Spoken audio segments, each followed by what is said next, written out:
আমার নিজের লাউ গাছ থেকে আজ শাক ছিঁড়ে আনলাম এই প্রথম। আসসালামু আলাইকুম, যে যেখান থেকেই আমার ব্লগটি দেখছেন, আশা করি আল্লাহর রহমতে সবাই ভালো আছেন। আর আমিও খুব ভালো আছি। তো এই তো দেখতে পাচ্ছেন, আজ সকালবেলা ঘুম থেকে উঠেই আমি যে লাউ গাছটি লাগিয়েছিলাম ওখান থেকে কিছু শাক তুলে আনলাম। আর শাকগুলো দেখতে অনেকটাই সতেজ, টাটকা, আর দেখতে অনেকটাই সুন্দর। মানে দেখেই আমার খুব লোভ হচ্ছিল লাউ শাক খাওয়ার। তো যতটুকু সম্ভব ছিঁড়ে নিয়ে এসেছি। আজকে লাউ শাক রান্না করে গরম ভাত দিয়ে খাবো। তো এই তো লাউ শাকগুলো কিন্তু খুব সুন্দর করে কুটে নিচ্ছে আমার বড় ননাস। উনি খুব সুন্দর করে শাকগুলো কুটে পরিষ্কার করে নিচ্ছে। আর এতটাই সতেজ দেখতে, নরম, মানে একটু ধরলেই ভেঙে যাচ্ছে। তো এগুলো কোটা হয়ে গেলে আমি কিন্তু রান্না করে নেব। আর এদিকে আলু সিদ্ধ করে নিচ্ছি ভর্তা করার জন্য। সকালবেলা নাস্তায় ভর্তা, শাক এসব হলে কিন্তু ভালোই লাগে। আর আমার বাবুর জন্য আজকে আরেকটা নতুন ফিটার এনেছি। দেখুন, ফিটারটা খুব সুন্দর। এটার অনেকগুলো মানে সাইজ আছে। এটাতে ও পানি খেতে পারবে, আবার একটা চামচও আছে খিচুড়ি খাওয়ার জন্য।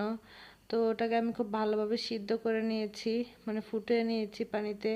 আর এই তো আমি চুলায় ভাতও বসিয়ে দিয়েছি। শাকটাকেও খুব সুন্দর করে ধুয়ে পরিষ্কার করে নিচ্ছি রান্না করার জন্য। আমাদের কিছু বদ অভ্যাস আছে, যেগুলো আমাদের এই বদ অভ্যাসের কারণে সংসারে মানে খরচ থেকে তেমন ভালোভাবে আর কি উন্নতি করা যায় না, কিছু টাকা সেভিং করা যায় না। তো এই বদ অভ্যাসগুলো আমরা যদি পরিবর্তন করতে পারি, বন্ধ করতে পারি, তাহলে কিন্তু খুব সহজেই আমাদের সংসারের খরচ থেকে কিছু টাকা সেভিং করতে পারবো।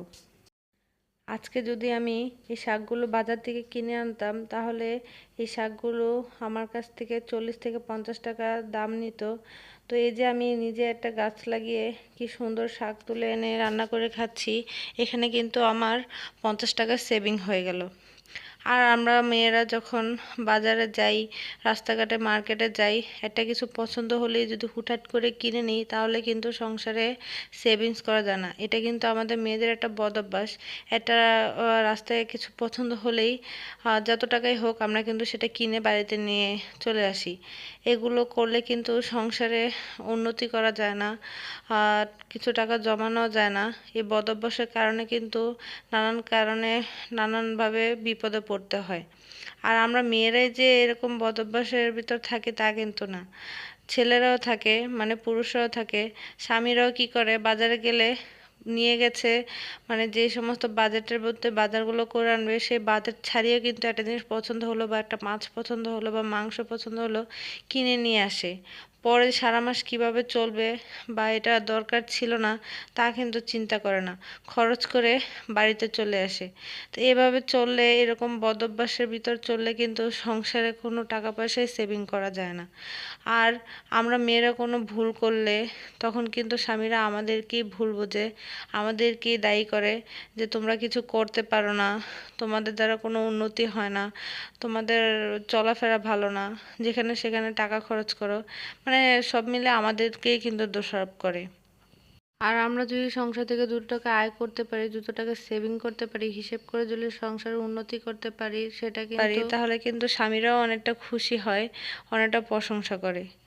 যেমন বাচ্চাদেরকে সামলাতেই যদি বাচ্চাদের পেছনে অযথা টাকা নষ্ট করি, দোকান থেকে আবিজাবি চিপ বিস্কিট এসব খাওয়াই, ওদের যদি ঘরের খাবার খাওয়ানোর অভ্যাস না করি, তাহলে কিন্তু স্বামীরাই আমাদের দোষারোপ করে, যে বাচ্চাকে ভালো কোনো কিছু শিখালে না, ভালো কোনো খাবার খাওয়া শিখালে না, বাইরের ফালতু জিনিস এসব খাওয়া শিখিয়েছো, এটা তোমারই দোষ, তোমারই ভুল, মানে এসব বলে নানান কারণে আমাদেরই দোষারোপ করে।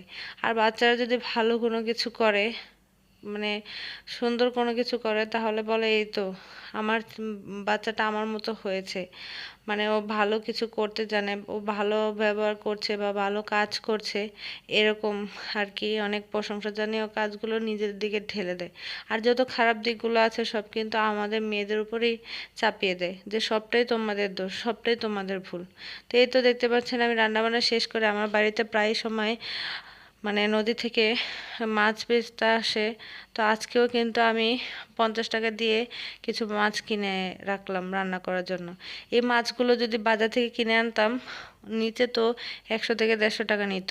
তো আমি 50 টাকা দিয়ে এই মাছগুলো সুন্দর রেখে দিয়েছি, আর এই মাছগুলো আমি দুদিন খুব সুন্দরভাবে রান্না করে খেতে পারবো। তো এখানেও কিন্তু আমি 100 টাকা কি 150 টাকা সেভিং করে নিয়েছি। তো এভাবে হিসেব করে চললে, এভাবে বুঝে শুনে চললেই কিন্তু সংসারে অনেক টাকা সেভিং করা যায় আর আয় উন্নতি করা যায়।